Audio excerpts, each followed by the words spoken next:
അസ്സലാമു വറഹ്മത്തുള്ളാഹി വബറകാതുഹു. ബിസ്മില്ലാഹിർ റഹ്മാനിർ റഹീം.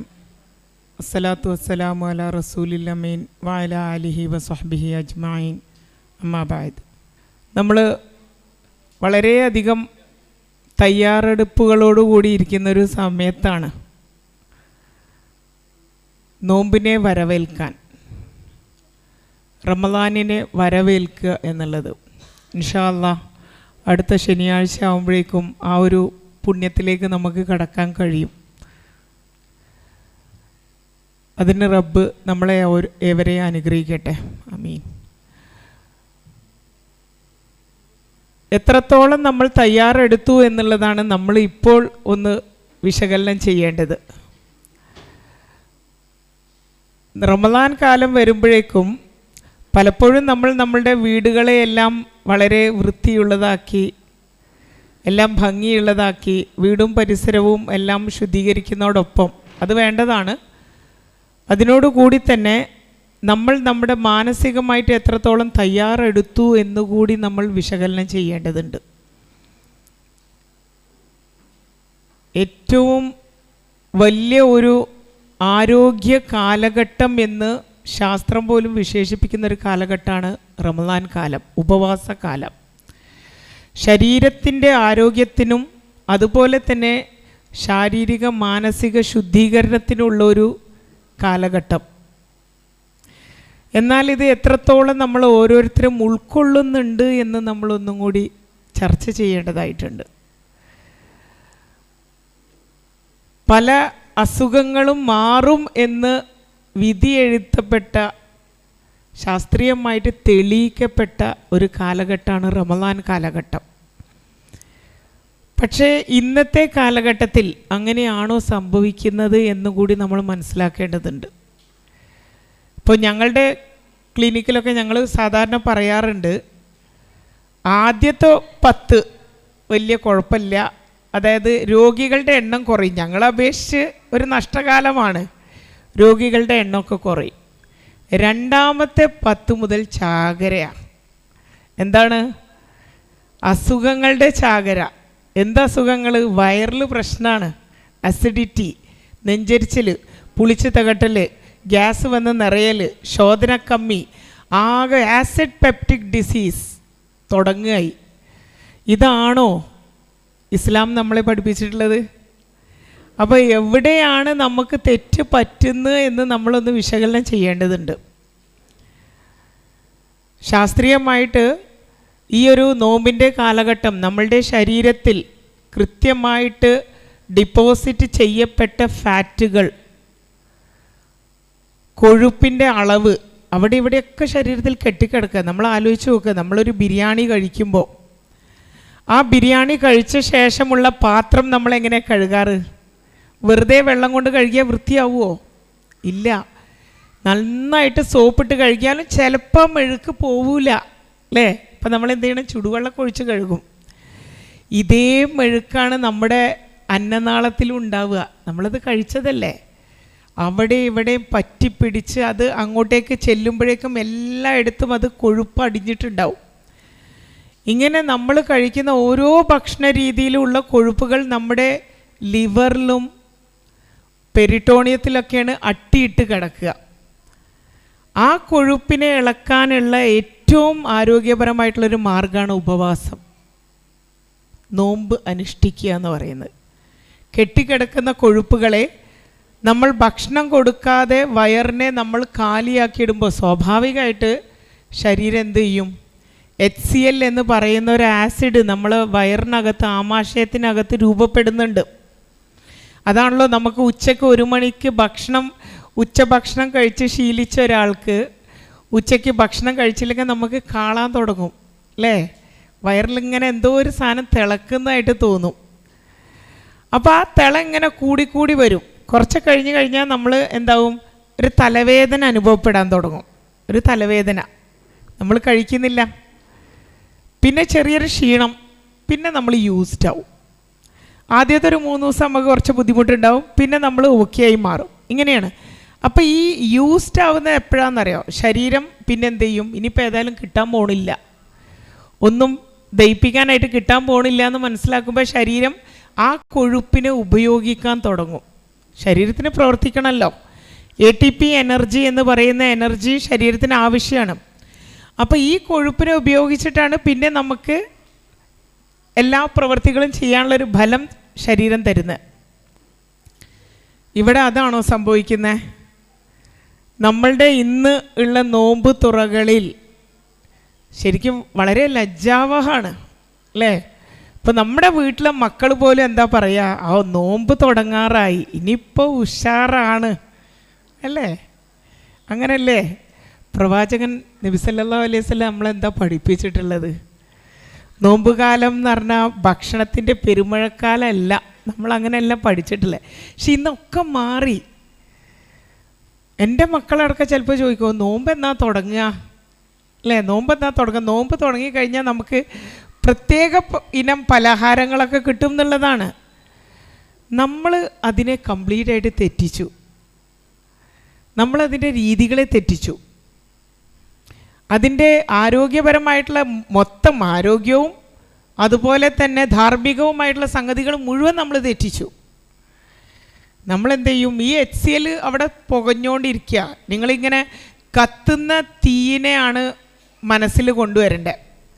ഒരു തീ ഇങ്ങനെ ആളി കത്തിക്കൊണ്ടിരിക്കുകയാണ് നമ്മളെ വയറിനകത്ത്. HCl എന്ന് പറയുന്ന ആസിഡ് നമ്മൾ എന്താക്കുന്നത്? നമ്മളത് പുകഞ്ഞുകൊണ്ടിരിക്കുകയാണ്. കുറേ നേരം കത്തിയതിന് ശേഷം പിന്നെ അത് പുകയാൻ തുടങ്ങും, കത്തൽ നിന്നിട്ട്. അപ്പോഴാണ് നമുക്ക് ഈ തലവേദനയൊക്കെ തുടങ്ങുക. ആദ്യത്തെ 2-3 നോമ്പുകളിൽ നമുക്ക് ഉണ്ടാവും അല്ലേ ഒരു തലവേദന, ഒരു ക്ഷീണമൊക്കെ. അതിങ്ങനെ പുകഞ്ഞുകൊണ്ടിരിക്കുമ്പോൾ നമ്മളെന്ത് ചെയ്യും? മഗ്രിബ് ബാങ്ക് കൊടുക്കാൻ സമയമായി, നമ്മൾ തയ്യാറെടുപ്പുകളൊക്കെ ആയി. ആദ്യം തന്നെ നമുക്ക് എന്താ വേണ്ടത്? ഒഴിച്ചുവിടാൻ പറ്റാത്ത 2-3 സംഗതികളുണ്ട് അല്ലേ? എന്താ നമ്മൾ വേണ്ടത്? നാരങ്ങ വെള്ളം വേണം അല്ലേ? അതില്ലാതെ എന്ത് നോമ്പ്? വേറെ എന്തും നമുക്ക് വേണ്ടാൻ നിൽക്കുക അല്ലേ? പൊരിക്കടികളൊന്നും വേണ്ടാൻ നിൽക്കുക. പക്ഷെ നാരങ്ങ വെള്ളവും കുമ്മുട്ടിക്കും അല്ലേ ബത്തക്കയും ഇല്ലെങ്കിൽ നോമ്പാവില്ല എന്നുള്ളൊരു തോന്നലാണ് പൊതുവെ. ചൂടുകാലമാണ്, നമുക്ക് ആരും കുറ്റം പറയാൻ വയ്യ, വേനൽക്കാലമാണ്. അപ്പോൾ ഈ തീ ഇങ്ങനെ പുകഞ്ഞിരിക്കുകയാണ് കേട്ടോ. അത് കത്തിയത് നശിച്ചിട്ട് അതവിടെ വയറിൽ പുകയാൻ തുടങ്ങുകയാണ്. ആ പുകയുന്ന തീയിൽക്ക് നമ്മൾ എന്ത് ചെയ്യും? നല്ല സിട്രിക് ആസിഡ് അങ്ങോട്ട് ഒഴിച്ചു കൊടുക്കും, നാരങ്ങ വെള്ളം. കത്തുന്ന തീയിൽക്ക് മണ്ണെണ്ണ ഒഴിക്കുന്നത് കണ്ടിട്ടുണ്ടോ? കത്തുന്ന തീയിൽക്ക് മണ്ണെണ്ണ ഒഴിക്കുമ്പോൾ എന്താ സംഭവിക്കുക? ആളി കത്താൻ തുടങ്ങും അല്ലേ? ഇതങ്ങോട്ട് പുകച്ചിലൊക്കെ നിന്നിട്ട് അങ്ങോട്ട് ആളി കത്താൻ തുടങ്ങും. പിന്നെ നമുക്കൊരു ബോധമില്ല അല്ലേ? ഒരു ബോധമില്ല, എന്തൊക്കെയോ വാരി വലിച്ച് വിഴുങ്ങുന്ന ഒരു പ്രവണത. അതൊക്കെ തിന്നു കഴിഞ്ഞ് പിന്നെ നമ്മൾ മഗ്രിബ് നിസ്കരിക്കാൻ പോവും. നിസ്കരിക്കുമ്പോൾ പിന്നെ ഒരു ഹാലാണ്. ആ നിസ്കാരം അങ്ങോട്ട് സലാം വീട്ടി കഴിഞ്ഞ് കുറച്ചൊന്ന് ഒറ്റ കിടത്താണ് പലരും. കിടന്നു കഴിഞ്ഞ് നമ്മൾ തറാവീക്ക് പോകുമ്പോഴേക്കും നമ്മൾ ഏകദേശം ലെവലായിട്ടുണ്ടാവും. നമുക്ക് സുജൂദക്ക് പോകാൻ തന്നെ പറ്റൂല. സുജൂദും റുക്കുവും ഒക്കെ ഭയങ്കര ബുദ്ധിമുട്ടായി മാറുകയാണ്. അവിടെ നമ്മൾ ആലോചിക്കേണ്ടത്, അങ്ങനെയാണോ ഇസ്ലാം നമ്മളെ പഠിപ്പിക്കുന്നത്? നോമ്പ് തുറകൾ അങ്ങനെയാണോ? എവിടെയാണ് ഇതിൻ്റെ വശങ്ങളൊക്കെ തെറ്റിപ്പോയത്? ഇപ്പോൾ നമ്മുടെ അന്യമതസ്ഥരായിട്ടുള്ള സുഹൃത്തുക്കൾ നമ്മളോട് പറയും, നിങ്ങളിപ്പോൾ നോമ്പ് എന്നൊക്കെ പറഞ്ഞത് എന്താണ് ഈ നോമ്പ് കൊണ്ട് ഉദ്ദേശിക്കുന്നത് നമ്മളോട് ചോദിക്കും. അപ്പം നമ്മളിത് പറയും, പെരിട്ടോണിയത്തിൻ്റെ അകത്തും അവിടെ ഇവിടെയൊക്കെ കെട്ടിക്കിടക്കുന്ന ഫാറ്റുകൾ. എവിടെ ഫാറ്റുകൾ നിങ്ങൾക്ക് ഡിപ്പോസിറ്റ് ആവുന്നത്? ഇവിടെ ദഹിക്കാനുള്ള സമയം കൊടുക്കണ്ടോ നിങ്ങൾ? അതിൽ ഇരട്ടി ഫാറ്റ് നിങ്ങൾ കയറ്റിയല്ലേ? സത്യം പറയണമെങ്കിൽ അതാണ് സംഭവിക്കുന്നത് അല്ലേ? ഇവിടെ നമ്മൾ ആലോചിക്കേണ്ടത്, ഏറ്റവും കൂടുതൽ ആരോഗ്യം നൽകുന്ന ഒരു കാലഘട്ടമാണ് നോമ്പുകാലം, റമദാൻ കാലം. അത് ശാരീരികമായിട്ടായാലും മാനസികമായിട്ടായാലും. ആരോഗ്യം എന്ന് പറയുന്നതിൻ്റെ ഡെഫിനിഷൻ കുറേ കുട്ടികളൊക്കെ ഇവിടെ ഉണ്ട്. ആരെങ്കിലും ഒരാളൊന്ന് നീറ്റ് പറഞ്ഞേ, ആരോഗ്യത്തിൻ്റെ ഡെഫിനിഷൻ എന്താണ് ആരോഗ്യം? നമ്മളെപ്പോഴും പറയുന്ന സംഗതിയല്ലേ, വാട്ട് ഈസ് ഹെൽത്ത്? ഒരാൾ നീറ്റ് പറ. കൗമാരക്കാരികളൊക്കെ കുറേ പേരുണ്ടല്ലോ. What is health? എന്താണ് ആരോഗ്യം കൊണ്ട് ഉദ്ദേശിക്കുന്നത്? അതന്നെ, പറയുന്നുണ്ട് ഓരോരുത്തർ. എണീറ്റെന്ന് പറഞ്ഞോ. ഒന്ന് കൈയടിച്ചു കൊടുത്തേ. രോഗമില്ലാത്ത അവസ്ഥ. ആ കയ്യടി നിങ്ങൾ ഉത്തരം പറഞ്ഞതിനല്ല കേട്ടോ, നിങ്ങൾ നീറ്റ് നിന്നതിനാണ്. ആ ധൈര്യം അല്ലേ, അത് ഈ ഇപ്പോഴത്തെ കുട്ടികൾക്കൊന്നും കാണിക്കാതെ ഉമ്മ നീറ്റ് എന്ന് പറഞ്ഞേണ്ടിയില്ലേ. ഇനി ഒരാൾ പറഞ്ഞേ, എന്താണ് ആരോഗ്യം? എന്താണ് ആരോഗ്യം? റോസ് ഷാള് പറഞ്ഞോ? നീ പറയുന്നുണ്ടല്ലോ, പറഞ്ഞോ.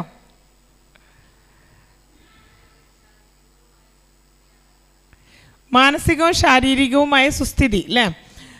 ഒരു വ്യക്തിയുടെ ശാരീരികവും മാനസികവും സാമൂഹികവും ആത്മീയവുമായ സന്തുലിതാവസ്ഥയാണ് ആരോഗ്യം എന്ന് പറയുന്നത്. 4 ഘടകങ്ങളുണ്ട്: ശാരീരികം, മാനസികം, സാമൂഹികം, ആത്മീയം. 4 ഘടകങ്ങൾ പൂർണ്ണമാകുമ്പോഴാണ് ഒരാൾ ആരോഗ്യത്തോടു കൂടി ഇരിക്കുക നമ്മൾ പറയാം. നമുക്ക് രോഗങ്ങളില്ല എന്ന് വിചാരിച്ച് ചിലപ്പോൾ നമുക്ക് ആരോഗ്യം ഉണ്ടാവില്ല. നമ്മൾ അയൽവാസികളോട് നല്ലൊരു സമൂഹജീവി അല്ലെങ്കിൽ അയൽവാസികളോട് നല്ല രീതിയിലല്ല പെരുമാറുന്നെങ്കിൽ നമ്മൾ ആരോഗ്യമുള്ള ഒരാളല്ല. ആത്മീയമായിട്ട് പടച്ചോനുമായിട്ട് സൃഷ്ടാവുമായിട്ട് നല്ലൊരു രീതിയിലാണ് നമ്മൾ സഹവസിക്കുന്നതല്ലെങ്കിൽ നമ്മൾ ആരോഗ്യമുള്ളവനല്ല. ഈ ആത്മീയമായ സന്തുലിതാവസ്ഥ പിന്നീട് ചേർക്കപ്പെട്ടതാണ്. അത് എന്തുകൊണ്ടാവും ചേർത്തിട്ടുണ്ടാവുക? എന്തുകൊണ്ടാണ്? സ്പിരിച്വൽ വെൽബീയിങ് എന്ന് പറയും. Spiritual wellbeing. പലപ്പോഴും പത്രങ്ങളിലൊക്കെ നമ്മൾ ചില സംഗതികളൊക്കെ വാർത്തകളൊക്കെ വായിക്കാറുണ്ട് അല്ലേ. അവൻ മൃഗീയമായി പെരുമാറി. ഇപ്പം നിങ്ങൾ ഇന്നലെ കണ്ട വാർത്ത നിങ്ങൾ കണ്ടോന്ന് എനിക്കറിയില്ല. വൈലത്തൂര്, ഞങ്ങളടുത്താണ്, കാവുപുര, ഒരു മകൻ, ഒറ്റ മകൻ, 3 പെൺമക്കളും ഒറ്റ മകനാണുള്ളത്. ആ മകൻ ഉമ്മാനെ വെട്ടിക്കൊന്നത് അല്ലേ, നമ്മൾ വായിക്കുന്നതാണ്.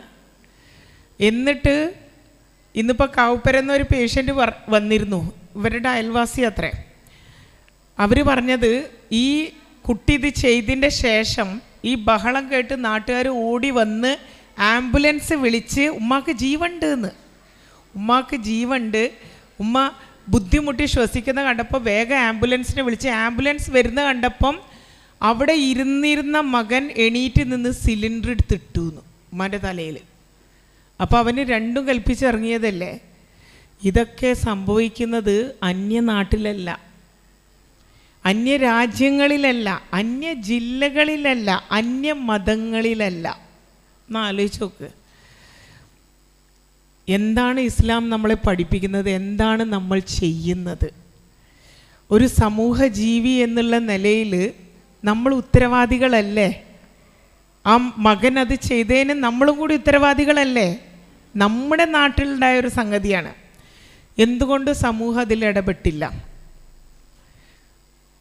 ലോ ആൻഡ് ഓർഡർ ഉണ്ട് ഇവിടെ അല്ലേ, ഭരണഘടനയുണ്ട്, ലോ ആൻഡ് ഓർഡർ ഉണ്ട്, പോലീസുകാരുണ്ട്, നിയമവശങ്ങളുണ്ട്, നിയമാവലികളുണ്ട്, പഞ്ചായത്തുകളുണ്ട്, പൊളിറ്റിക്സ് ഉണ്ട് അല്ലേ. രാഷ്ട്രീയപരമായിട്ട് ഇടപെടാമായിരുന്നു, നിയമവശമായിട്ട് ഇടപെടാമായിരുന്നു.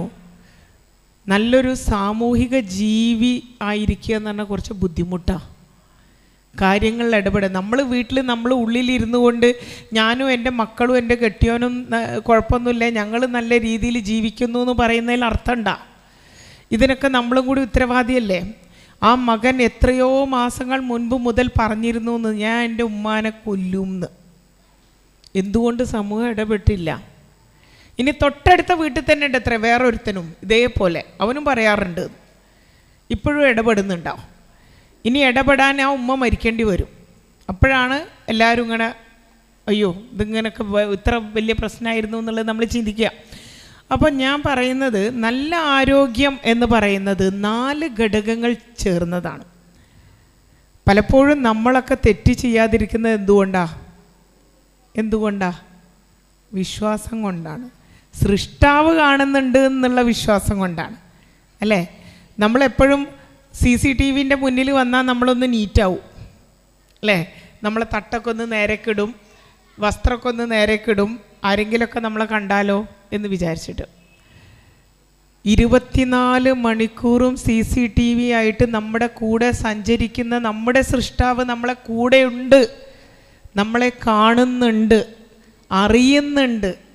വീട്ടുകാരിൽ നിന്നും നമുക്ക് ഒളിപ്പിക്കാൻ പറ്റിയ പല കാര്യങ്ങളും അവിടെ കാണപ്പെടുന്നുണ്ട്, എഴുതപ്പെടുന്നുണ്ട്, നോട്ട് ചെയ്യപ്പെടുന്നുണ്ട് എന്ന് ഉള്ള വിശ്വാസം കൊണ്ടാണ് നമ്മൾ പലപ്പോഴും തെറ്റുകൾ ചെയ്യാതിരിക്കുന്നത്. ആത്മീയമായ സന്തുലിതാവസ്ഥ എന്ന് പറയുന്നത് ഇതാണ്. ആത്മീയമായ സന്തുലിതാവസ്ഥ, മനുഷ്യനും മൃഗവും തമ്മിലുള്ള വ്യത്യാസം. മനുഷ്യനും മൃഗവും തമ്മിലുള്ള വ്യത്യാസം എന്താ? വ്യത്യാസം മനുഷ്യനും മൃഗവും തമ്മിലുള്ള വ്യത്യാസം എന്താ? വിവേകം, അല്ലേ? വിവേകം. വിവേകം എന്ന് പറഞ്ഞാൽ എന്താ? ശരിയും തെറ്റും വേർതിരിച്ചറിയാനുള്ള കഴിവിനെയാണ് നമ്മൾ വിവേകം എന്ന് പറയാം. ശരിയും തെറ്റും വേർതിരിച്ചറിയാനുള്ള കഴിവ് ആർക്കുണ്ട്? മനുഷ്യനുണ്ട്. മൃഗങ്ങൾക്കില്ല, അല്ലേ? മൃഗങ്ങൾക്കതില്ല. പക്ഷെ പലപ്പോഴും മനുഷ്യൻ മൃഗങ്ങളെക്കാൾ അധപതിക്കുകയാണ്. അറിവില്ലാഞ്ഞിട്ടല്ല, വിവേകമില്ലാഞ്ഞിട്ട്, അല്ലേ?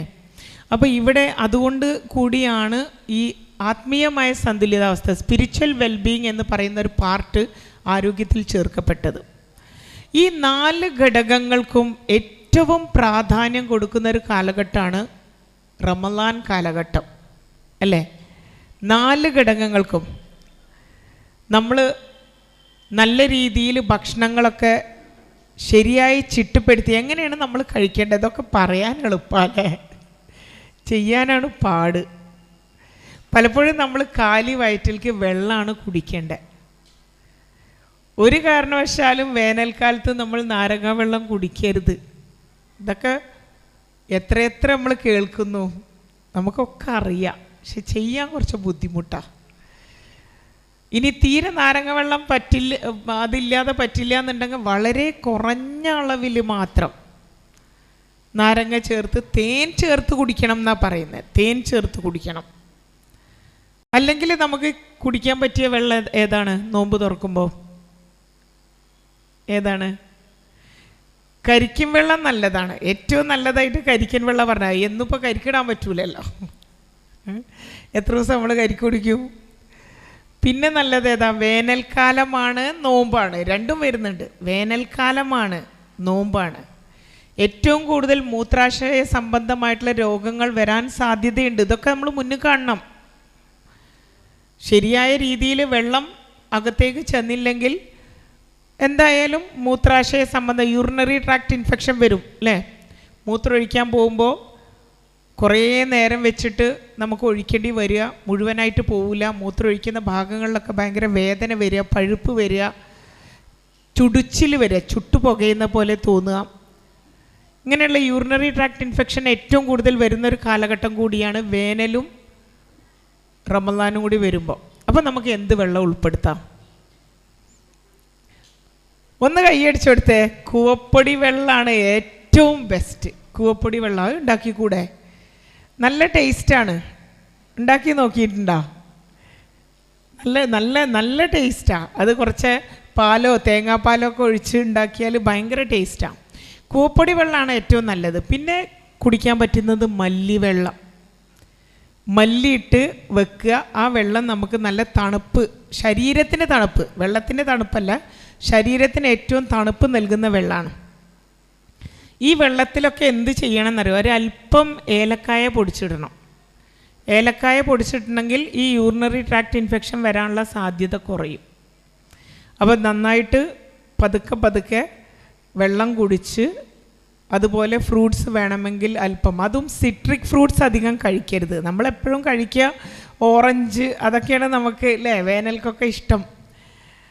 ഫ്രൂട്ട്സ്, ഈത്തപ്പഴത്തിന് കൂടുതൽ പ്രാധാന്യം കൊടുത്തുകൊണ്ട് ഫ്രൂട്ട്സിൻ്റെ അളവ് കുറച്ച് നമ്മൾ കഴിച്ച് നമസ്കാരം നിർവഹിച്ച് നല്ലൊരു ശരീരവും മനസ്സും ആരോഗ്യത്തോടു കൂടിയിട്ട് നമ്മൾ എന്ത് ചെയ്യുന്നു?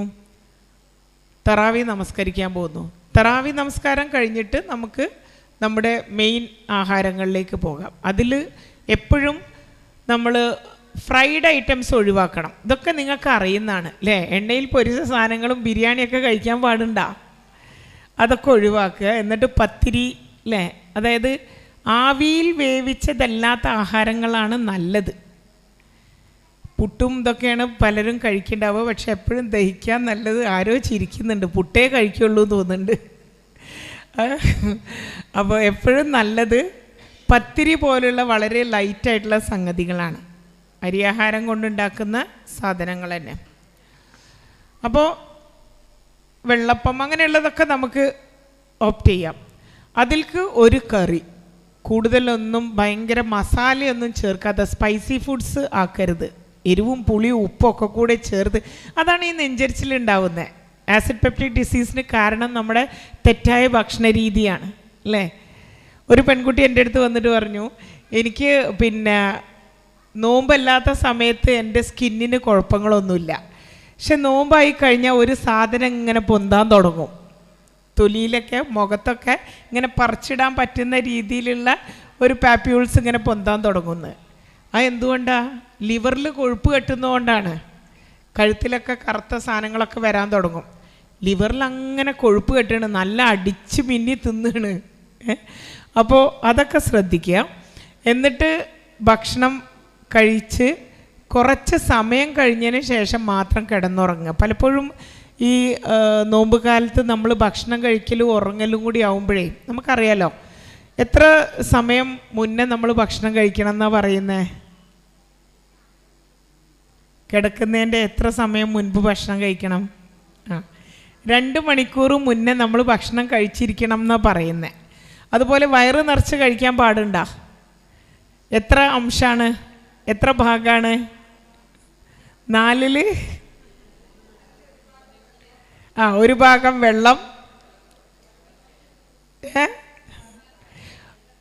ഒരു ഭാഗം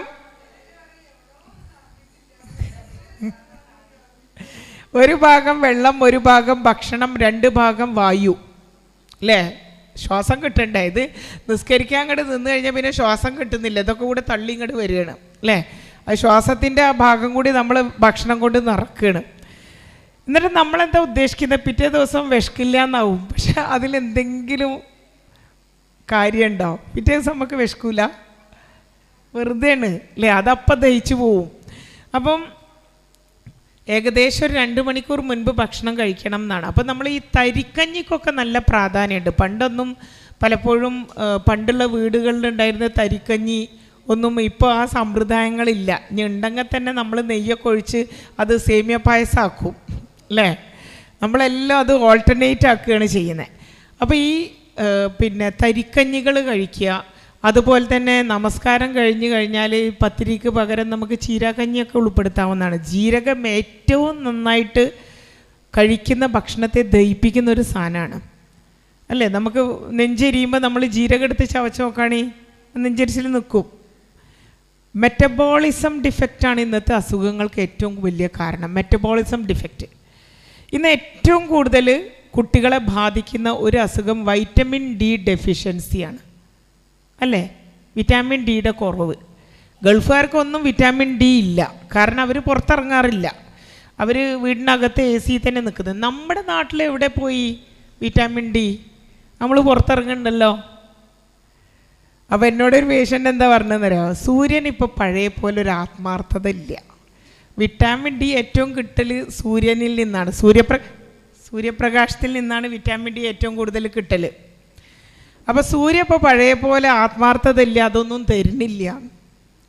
സൂര്യനെ കുറ്റം പറഞ്ഞിട്ട് കാര്യമുണ്ടോ? സൂര്യൻ തരുന്നുണ്ട്, പക്ഷെ നമ്മളത് ആഗിരണം ചെയ്യുന്നില്ല. അപ്പം ആദ്യമൊക്കെ ഡോക്ടർമാരെന്താ പറയല്? നിങ്ങൾ വെയിലത്ത് നടന്നോളൂ, സൂര്യപ്രകാശം കുറച്ച് തട്ടണം, സ്കൂളിലേക്ക് നടന്നു പോയിക്കോളി, തിരിച്ച് വരുമ്പോൾ സൂര്യപ്രകാശം തട്ടിയിട്ട് തന്നെ നടന്നു വന്നോളൂ എന്നൊക്കെ പറഞ്ഞു. എന്നിട്ടും വിറ്റാമിൻ ഡി കിട്ടണില്ല. അപ്പോൾ എവിടെ പോയി വിറ്റാമിൻ ഡി? നമ്മളത് സ്വീകരിക്കുന്നില്ല. അതിന് കാരണം നമ്മളെ മെറ്റബോളിസം ഡിഫക്റ്റാണ്. നമ്മളെ ലിവറിനെ നമ്മൾ നശിപ്പിച്ചു. ലിവറിനെ നശിപ്പിക്കാൻ എന്തൊക്കെയാണ് കാരണങ്ങൾ ഒന്ന് പറഞ്ഞാണ്. ഏറ്റവും കൂടുതൽ ഇന്ന് അസുഖങ്ങൾ വരുന്നത് ലിവർ സംബന്ധമായിട്ടാണ്. നോമ്പ് കാലത്തും വരൽ 2 അവയവങ്ങളെ കേന്ദ്രീകരിച്ചിട്ടാണ് അസുഖങ്ങൾ കൂടുതലായിട്ട് കണ്ടുവരാറ്. ഒന്ന് ലിവർ സംബന്ധമായിട്ടും രണ്ടാമത് മൂത്രാശയ സംബന്ധമായിട്ടും കിഡ്നി സംബന്ധമായിട്ട്. കിഡ്നി സംബന്ധമായിട്ട് വരുന്നത് നമുക്കറിയാം, വെള്ളത്തിൻ്റെ അഭാവം വരുന്ന, സിട്രിക് ഫുഡ്സ് കൂടുതൽ കഴിക്കുന്നത്, അതൊക്കെ ആണ് കിഡ്നിക്ക് പ്രശ്നം ഉണ്ടാക്കുന്നത്. അപ്പോൾ ലിവറിന് എന്താ പ്രശ്നം ഉണ്ടാക്കുന്നത്? ലിവറിന് എന്താണ് പ്രശ്നം ഉണ്ടാക്കുന്നത്? ചായ കുടി, കൊഴുപ്പുള്ള ആഹാരങ്ങൾ, തെറ്റായ ഉറക്ക രീതികളും ഉണ്ട് പ്രശ്നം. തെറ്റായ ഉറക്ക രീതികളും ലിവറിന് പ്രശ്നമാക്കും. അപ്പം ലിവറിന് പ്രശ്നം വന്നു കഴിഞ്ഞാൽ അത് ആദ്യം തന്നെ കാണിക്കുക തൊലിയിൽ, മുടിയിൽ, അങ്ങനെയുള്ള സംഗതികളിലാണ്. ഇപ്പം നമ്മൾ ഏറ്റവും കൂടുതൽ മഞ്ഞപ്പിത്തമൊക്കെ ബാധിച്ച് കാണുന്നൊരു സമയമാണിപ്പം. മഞ്ഞപ്പിത്തങ്ങളൊക്കെ വളരെ സുലഭമാണ്. അവിടെ ലിവർ ആകെ താറുമാറായിരിക്കുക. ലിവറിൻ്റെ SGPT SGOT ഒക്കെ നോക്കിക്കഴിഞ്ഞാൽ ഭയങ്കര വേരിയേറ്റഡ് ആണ് പലരിലും. അപ്പോൾ അതിനൊക്കെ കാരണം നമ്മളെ ശരിയല്ലാത്ത ജീവിത ശൈലിയാണ്.